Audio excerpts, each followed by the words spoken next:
Have you felt that people are taking advantage of you? Were you rejected and now you look vulnerable? Have you felt humiliated after opening up totally to a person? Yes, it's hard. It must have been very difficult to bring your feelings to the surface for someone to reject them. You felt undervalued, humiliated and vulnerable by being an expressive person. Now everyone knows everything about you, what makes you feel happy, what makes you upset, feel sad, or even knows your most intimate secrets. Practically by your demonstrative nature, you have made your being more vulnerable to harm by outsiders. You've given the wrong people tools they can use against you, and that's not right. Being highly emotional is a difficult way to go through life. Feeling like you're on an emotional roller coaster all the time is not only exhausting, but it can make you feel lost. If you're someone who takes things seriously easily, don't worry, you've come to the right video. Throughout this video, I will give you the best strategies to become someone cold, someone difficult is broken. You will be someone who will not show the world your insecurities, because it is better that your flaws, insecurities and feelings only show them to those you really love and want to trust fully. I used to give everyone material to make fun of me. The people who wanted to see me badly knew the thousands of ways to break me. I had to change schools, and then when I started working, I also had to quit.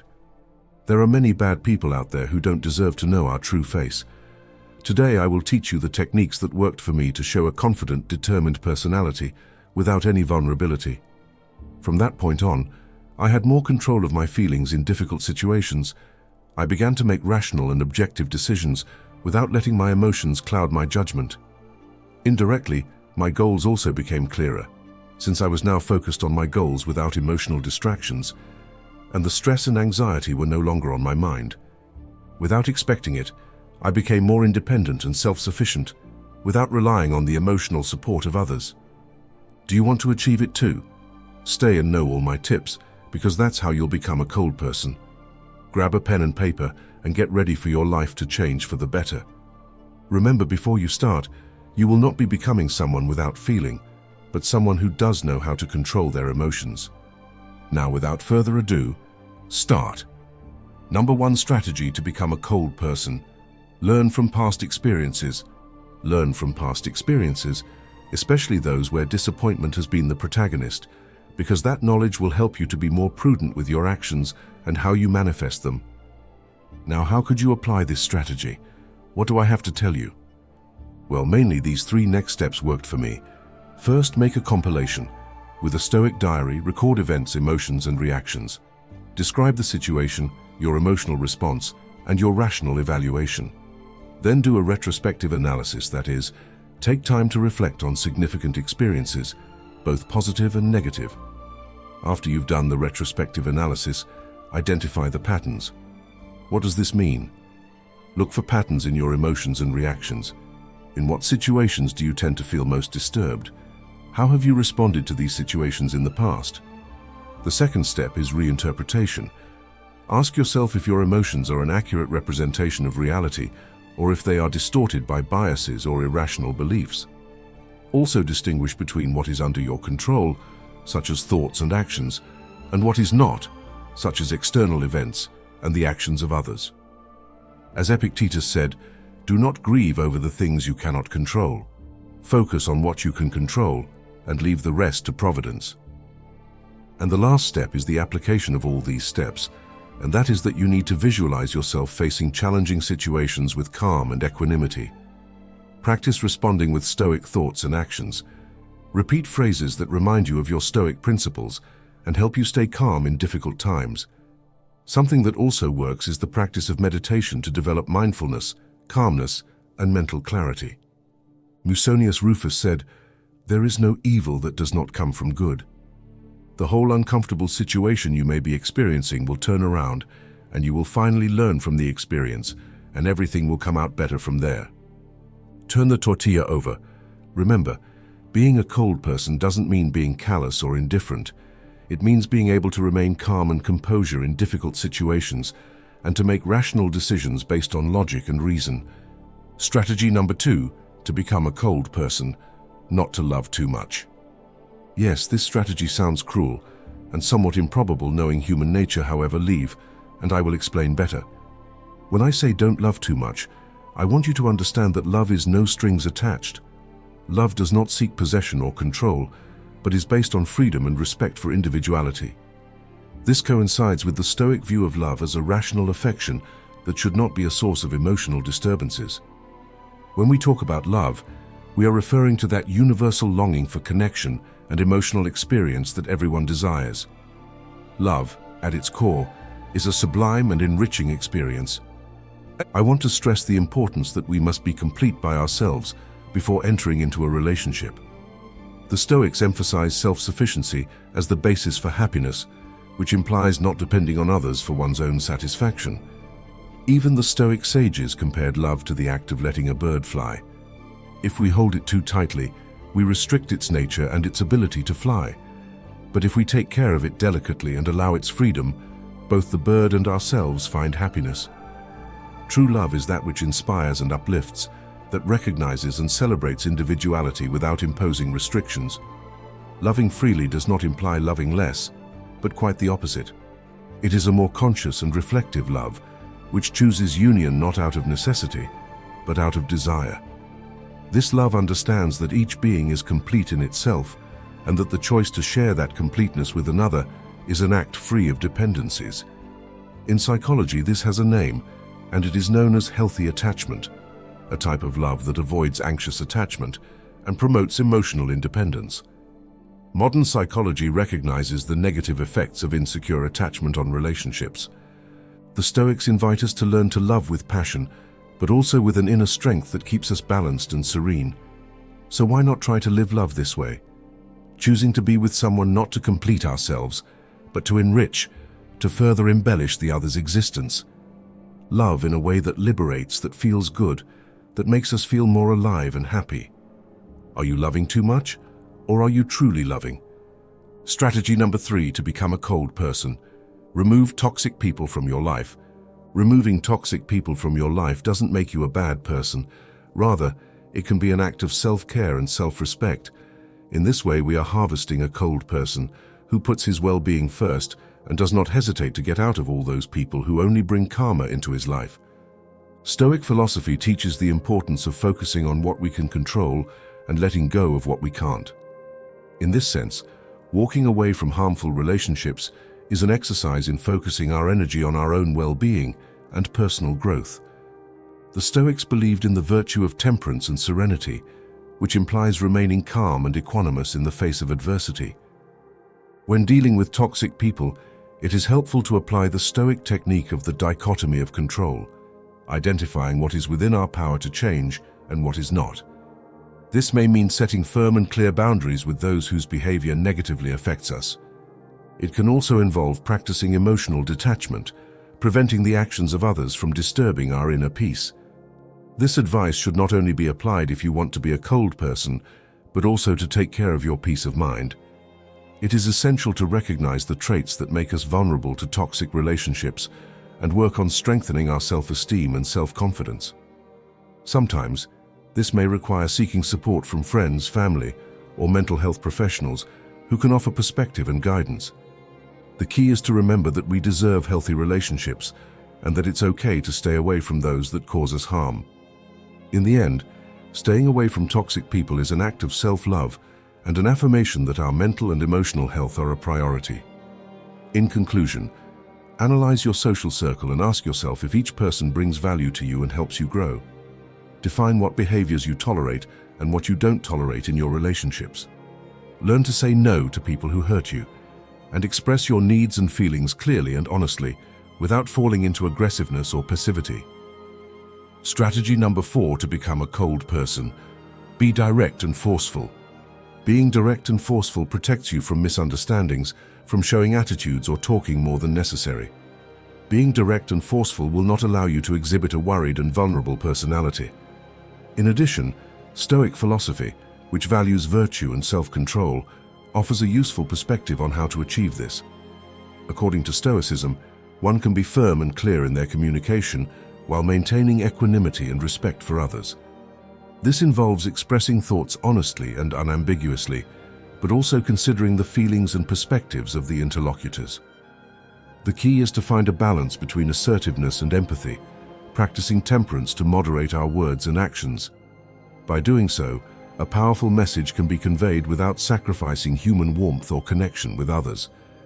Stoic wisdom suggests that one should strive to act justly and kindly, which can include being direct when the situation calls for it, but always with a constructive and benevolent intention. Do you find it difficult to be direct? Think, why do you struggle to be direct? Are you worried about hurting the feelings of others? Do you lack self-confidence? Identify your values. What is important to you in communication? Honesty, transparency, kindness. Learn to express your needs and desires clearly and respectfully, and focus on describing the situation, expressing your emotions and needs, and proposing solutions. Being direct and cautious in talking too much will bring you much closer to being a cold person and will help you with that problem of saying what you should not divulge. Strategy number 5 to become a cold person: self-sufficiency and independence. Self-sufficiency and independence are concepts that resonate with Stoic philosophy, which promotes the idea that happiness lies in our ability to depend on ourselves rather than others. The ideal of self-reliance present in Stoic philosophy does not imply isolation or denial of the need for human connection. It's about finding happiness and inner peace without constantly relying on outside approval or help. By living according to these principles, external opinions and challenges lose their power over us. From a psychological perspective, self-sufficiency relates to self-esteem, self-efficacy, and resilience. People with these characteristics rely on their own resources to face life's challenges. There is no magic recipe for achieving this state. It is a gradual process of personal improvement, facing challenges and learning from mistakes without allowing them to define us. On this journey, we discover that happiness does not depend so much on external factors. This does not mean giving up relationships or the pleasures of life, but appreciating them in a healthier and less dependent way. Self-sufficiency is a path to freedom and self-discovery, learning to enjoy life with what we have in the present, without constantly craving for more or waiting for external changes to be happy. Now, how to cultivate self-reliance? The Stoics emphasize the importance of cultivating virtues such as justice, courage, and temperance. These qualities allow you to make the right decisions, face difficulties with fortitude, and remain calm in challenging situations. Distinguish between what is in your control, such as thoughts and actions, and what is not, such as opinions of others and external events. Don't define yourself by your mistakes, but by what you learn from them. Every mistake is an opportunity to grow and improve. It also works to appreciate the simple things. Happiness does not depend on great achievements or material possessions. He finds joy in the little things in everyday life. And most importantly, don't seek the approval of others at all costs. Follow your values and principles, even if it means going against the grain. Self-reliance is a journey, not a destination. It is a gradual process of personal growth that allows you to enjoy life with what you have, here and now. Strategy number 6 to become a cold person: prioritize self-care and selective compassion. Becoming a more emotionally reserved person, often described as cold, can be a defense mechanism or a personal preference. In Stoic philosophy, moderation of emotions aligns with the pursuit of virtue and wisdom. Stoics believe in the power of self-care, not as an act of indifference to others, but as a way to strengthen character and personal resilience. Stoic self-care involves acknowledging what is within our control and freeing ourselves from worries about what we cannot change.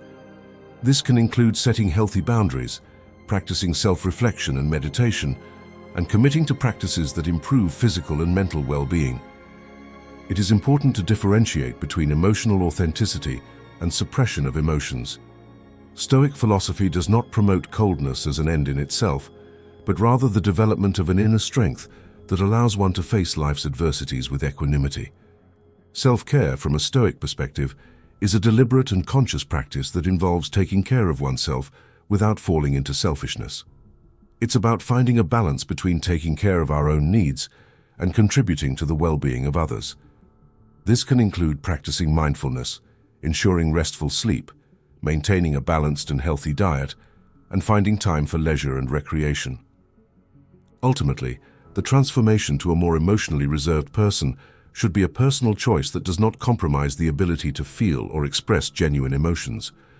Emotional coldness should not be a barrier to meaningful human connections, but rather a way to interact with the world in more deliberate and thoughtful ways. As for compassion, we describe it as a beacon in the night. It lights the way and connects us to others. However, its light must be directed wisely so as not to get lost in the immensity of the world's problems. Selective compassion, like a flashlight, allows us to focus where it's really needed, where we can make a real difference. In a world full of suffering, it is impossible to solve everything. We are like small boats in a rough sea trying to rescue the castaways. If we try to save them all at once, we risk sinking. Selective compassion teaches us to discern where we can offer help without putting ourselves at risk. Remember, we must be self-careful. It allows us to keep our boat stable while helping others. This form of compassion recognizes that we cannot be everywhere at the same time. It is not a matter of ignoring the difficulties of the world, but of choosing our battles wisely. If a friend needs us, we can be there for them. Our presence can make a real difference. However, when it comes to bigger problems that are beyond our reach, we must do what we can, perhaps helping from afar, without getting lost in the attempt to take in the world. Maintaining this balance also means taking care of ourselves. We cannot give to others what we do not have. If we exhaust all our energy trying to fix everything and everyone, we will end up with nothing to offer. It's as if by trying to light the way for everyone, we end up in the dark ourselves. In short, selective compassion is a balanced approach that allows us to help others without sacrificing ourselves. It's a smart way to offer care and affection, focusing on where we can really make a difference and making sure to keep our own light on. Strategy number 7 to become a cold person: accepting challenges as opportunities for personal growth and emotional control. Strategy number 7 for fostering a more reserved and analytical attitude to life involves a pragmatic approach to challenges. It's about seeing each obstacle not as a setback, but as an opportunity to strengthen resilience and the ability to manage emotions with balance. This approach requires deep introspection and the ability to distance oneself from immediate emotional responses. By taking a more objective perspective, you can evaluate each situation clearly and make decisions based on logic and reasoning, rather than ephemeral impulses. Over time, this practice can lead to greater emotional control and a deeper understanding of oneself and others. The key lies in the constant commitment to self-improvement and in the search for valuable lessons in each experience, which eventually leads to a more composed and calculating personality. Life is full of difficulties. What can we do? Denying them only increases suffering. Instead, take it as learning opportunities. Challenges allow us to develop new skills and strengthen our ability to cope with difficulties. In addition to this, they help us discover our true strength and manage our emotions in the face of challenges. So, how do you accept challenges from a Stoic perspective? 1. Reinterpret adversity. Challenges are not bad, they are inevitable, and as I told you, life is full of difficulties. Denying them only increases suffering. 2. Face challenges wisely. Analyze the situation. Identify what you can control and what you can't. Develop an action plan and define what steps you can take to meet the challenge, and implement your plan of action with perseverance. 3. Cultivate self-compassion. In this step, acknowledge your emotions. It is normal to feel fear, frustration, or sadness in the face of challenges. Be kind to yourself and don't push yourself too hard or beat yourself up for your mistakes. And 4. Enjoy your achievements. Be proud of yourself and enjoy the satisfaction of overcoming obstacles. Accepting challenges does not mean resigning yourself to adversity. It is about facing them with a positive attitude, using difficulties as opportunities to grow and strengthen our character.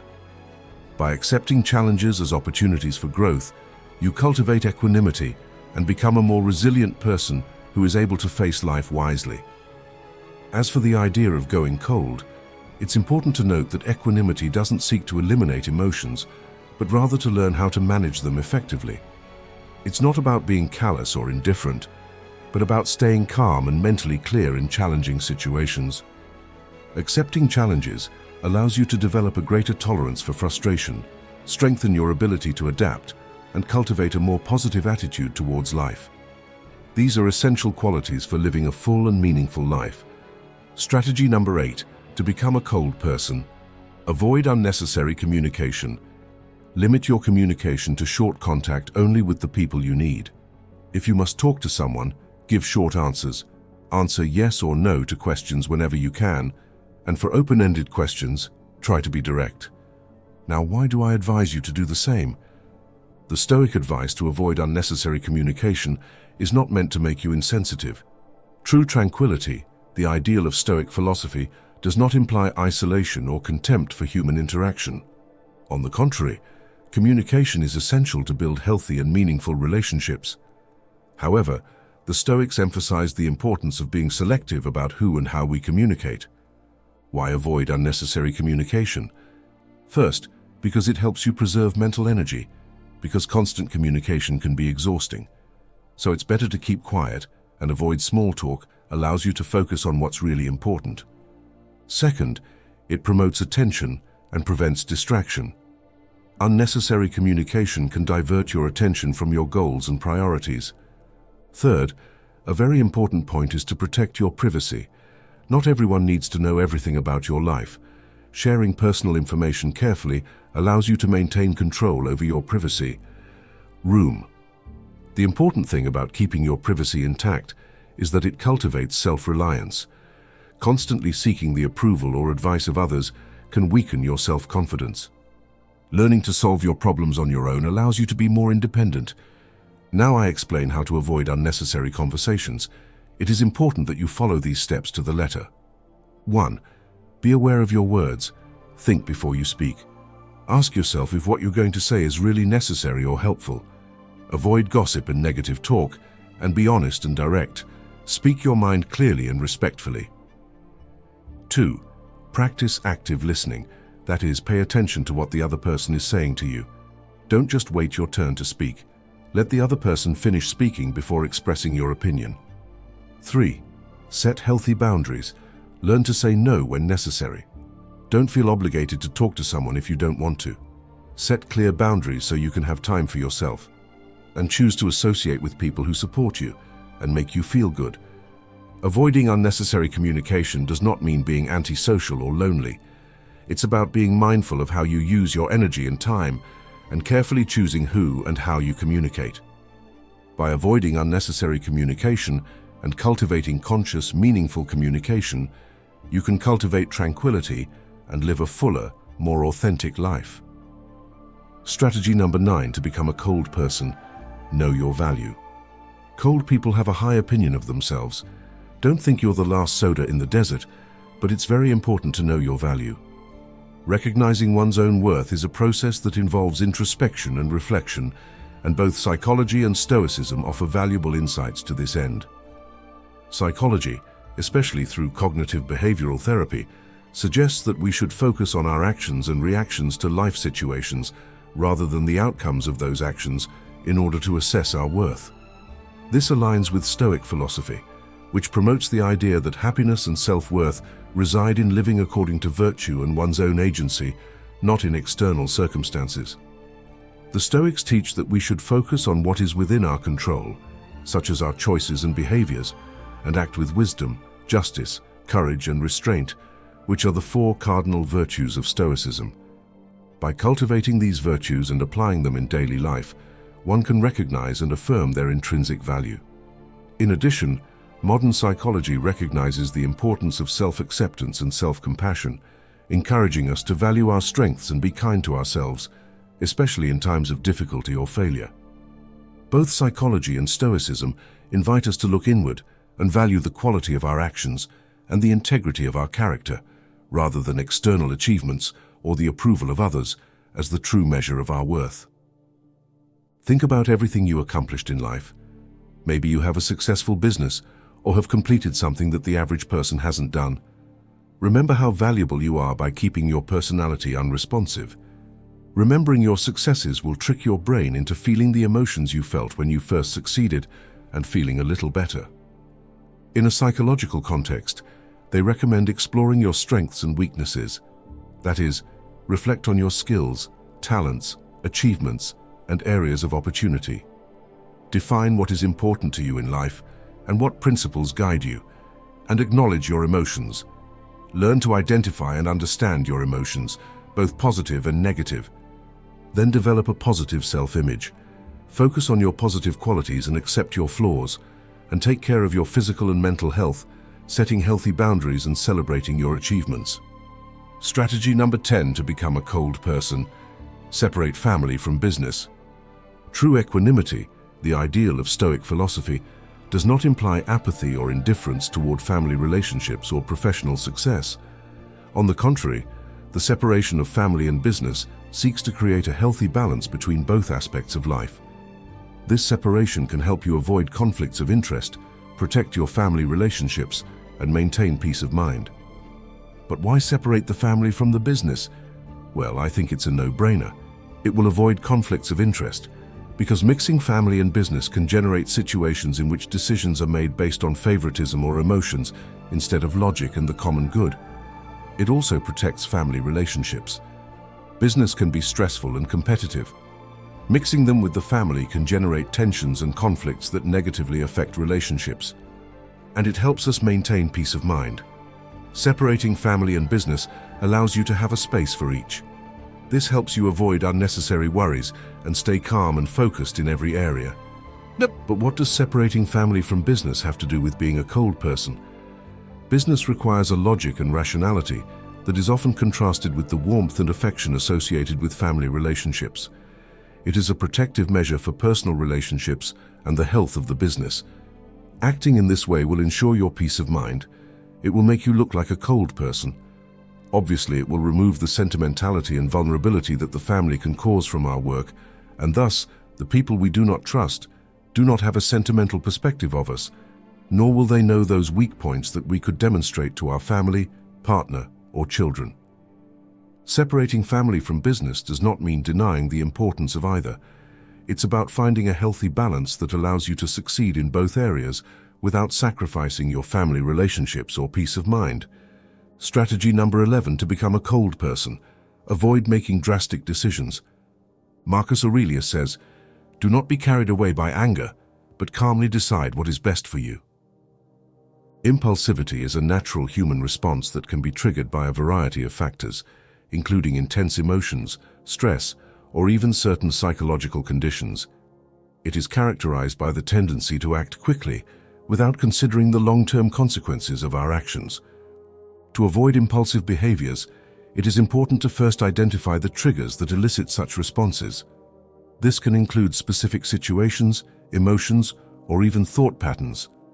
Once identified, strategies can be developed to better manage these impulses, such as practicing mindfulness, which helps to stay in the present moment and be aware of thoughts and actions. Techniques such as meditation and yoga can help reduce stress and anxiety, which in turn can decrease the likelihood of acting impulsively. Establishing routines and structures in daily life can also provide a sense of order and control, which can be beneficial. It's important to remember that while impulsivity can be challenging, with the right strategies, it's possible to improve self-control and make more thoughtful decisions. It is important to consider all options and consequences before making a decision that cannot be reversed. Take the time to think carefully before making an important decision. Consider all available options and their potential consequences. Remember that you want to be a cold person who does not show unnecessary emotions to the general public, acting impulsively. What will he say about your image? Control yourself, think things through, and then act. Trust your judgment, but at least give yourself the time to analyze it. Strategy number 12 to become a cold person. Take the emotion out of any situation. Yes, this strategy is similar to the previous one. You could tell, depending on how you look at it, that it's the same thing.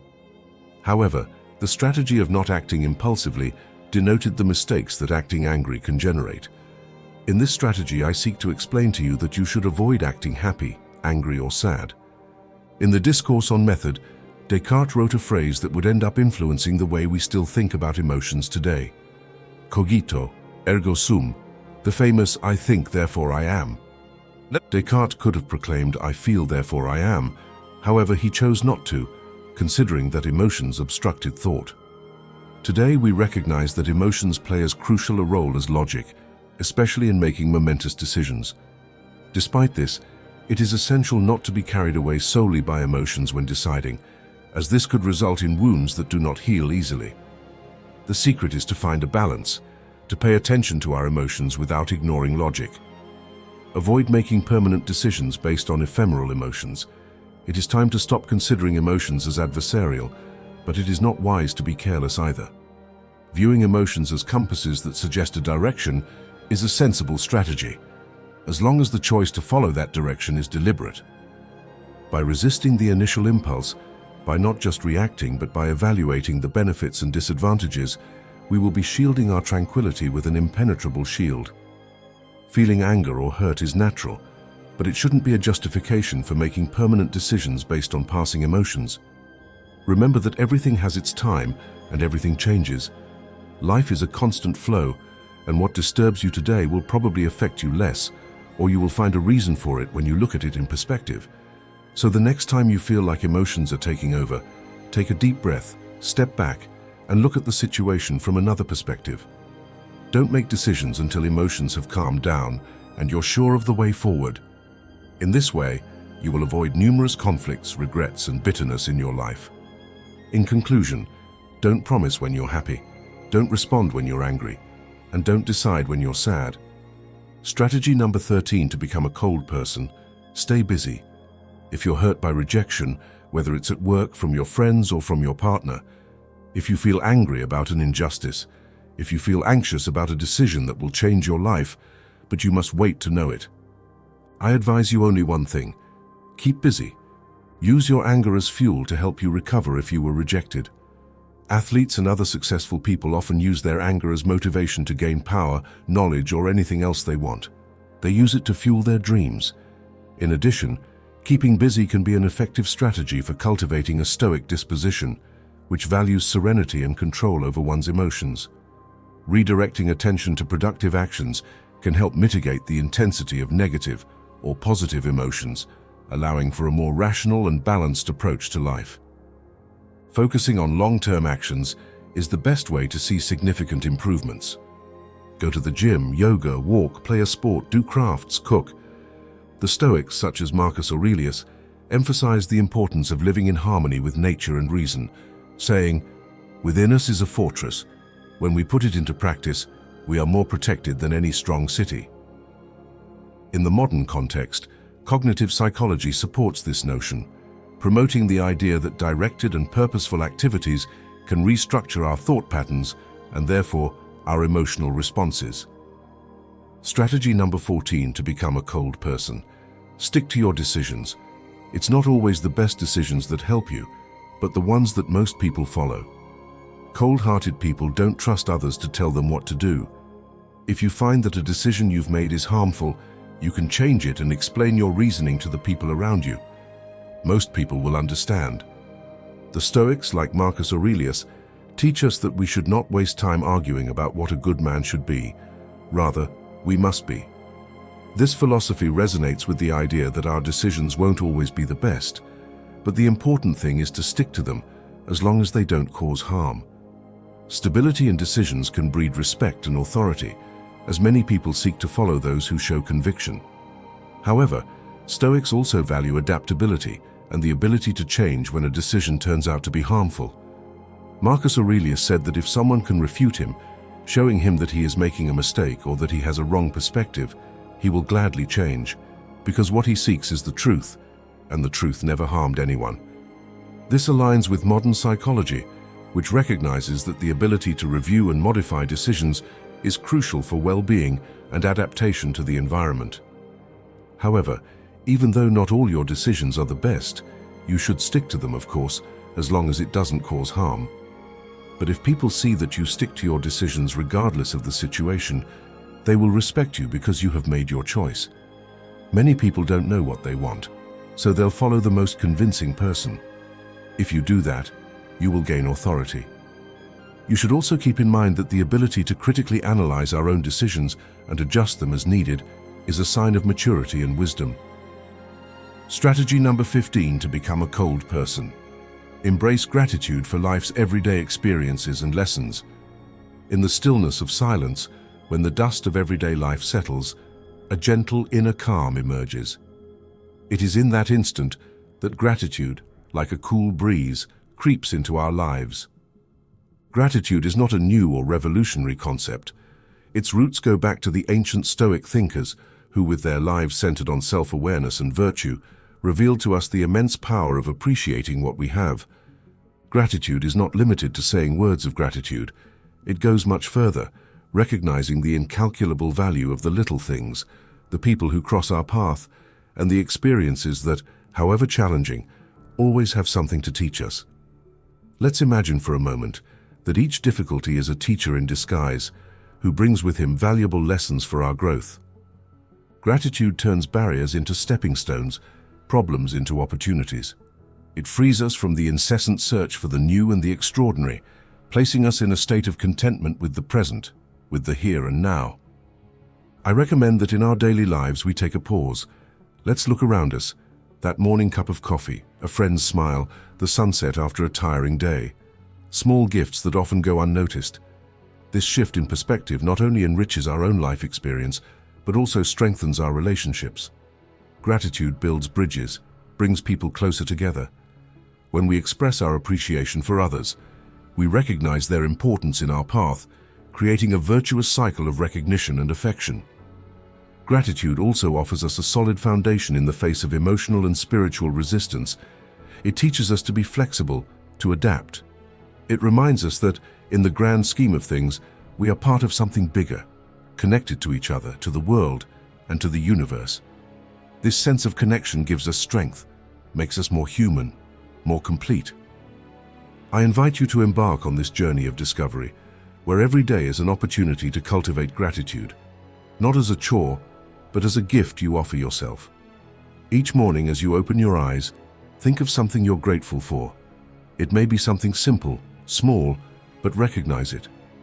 Gradually, you will see how this act transforms your life, bringing more light, more peace, and an immense sense of being truly alive. Gratitude is a path, not a destination.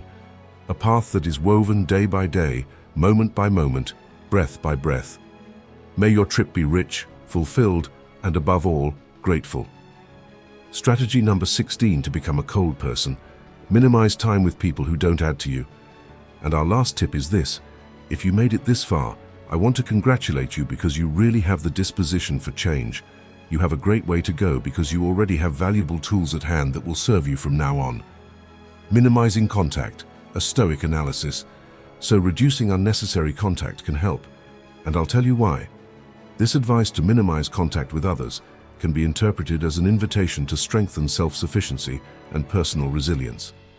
Seneca, for example, advised that, let silence be our goal on most occasions. Let's talk only what is necessary and be brief. This idea is reflected in the practice of focusing on what depends on us and accepting what is out of our control, a central teaching of Stoicism. However, it is important to remember that the Stoics also valued community and human relationships, as long as these did not disturb our inner peace and virtue. Therefore, rather than isolating us, the Stoics invite us to interact with others in a way that maintains our serenity and inner balance. How? Constant contact with other people can be a source of distraction that takes you away from your goals and objectives. The more you interact with others, the greater the likelihood of friction and conflict arising. In addition, social relationships can be exhausting, especially if healthy boundaries are not set. Minimizing contact allows you to conserve your energy for what really matters. Seneca says, you don't need to have many friends, but you need to have good ones. That is why we must value quality more than quantity. 20 friends who guarantee us a constant headache just for having the joy of saying that we have many friends are of no use. Minimizing contact doesn't mean isolating yourself completely. It's about being selective about the people you interact with and focusing on those who add value to your life. That's why I recommend setting clear boundaries. Define how much time and energy you're willing to devote to social relationships. Don't feel obligated to attend events or interact with people you don't like. Find activities you can enjoy on your own and prioritize your time and energy to the people you really care about. Remember, the key is to find a balance between social interaction and loneliness. Minimizing touch doesn't make you a cold person, but rather allows you to focus on your own growth and well-being. By following these tips and cultivating Stoic wisdom, you can effectively minimize contact and build a calmer, more virtuous life. Having a reserved personality can, over time, generate distance with those who do not know you deeply. It's understandable. In situations where we must interact with strangers, we naturally gravitate toward warm, sociable individuals rather than those who seem distant. Those who exhibit a reserved personality often project an image of control, particularly over their emotions, which can result in social withdrawal. However, the appreciation for gestures of affection and words of encouragement, which benefit everyone, is universal.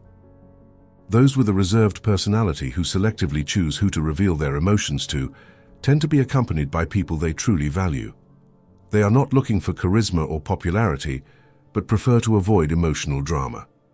A common concern about people with reserved personalities is the possibility that they manipulate others to achieve their goals. However, integrity is not directly linked to personality type, but is an individual trait. People with this tendency may find it challenging to relax in group settings. Establishing bonds of friendship or effective relationships can be more complex for those who are reserved. Sometimes, a lack of knowledge about real feelings can lead to facade-based misinterpretations. However, the fact that someone does not openly express their emotions does not imply an absence of effective needs, such as affection, friendship, or love. It's important to remember that being a cold person doesn't mean being callous or cruel. It's about maintaining a balance between emotions and logic, and using emotional intelligence to make decisions and build healthy relationships. Remember that this is only an informative summary. If you want to delve deeper into this topic, I recommend consulting with a mental health professional. Well, that was all for today. See you in another video, because this is not a goodbye, it is a see you later.